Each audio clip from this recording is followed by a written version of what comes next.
So question number 2 is about significance of osmosis, and we have significance of osmosis.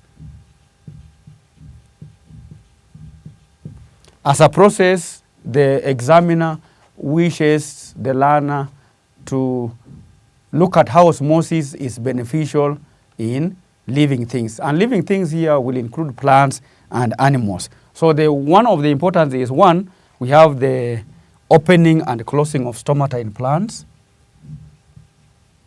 Opening and closing of stomata.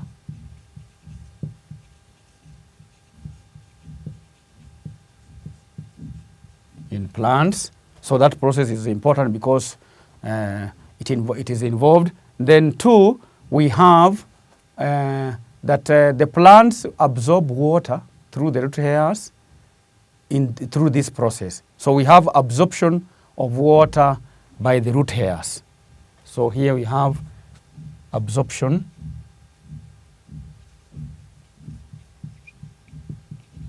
of water by root hairs. Then 3, we have feeding in insectivorous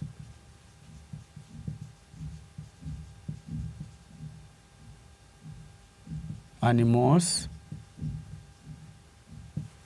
For example, the insects, they normally use this process to that.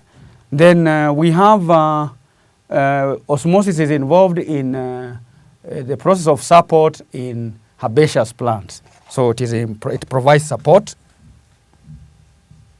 Provides support in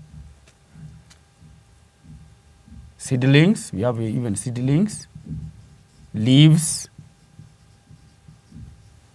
yes, and so on. Then distribution of water from cell to cell.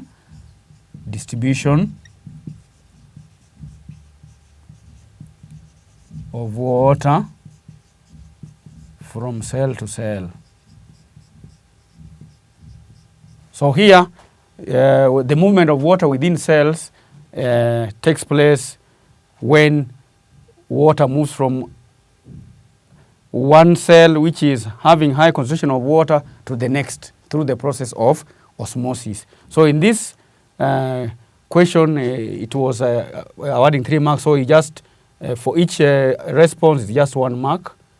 Just 1 mark like that to a maximum of 3. So any correct 3. The learner was supposed to get. And for purposes of examination, the learner must note that during marking, the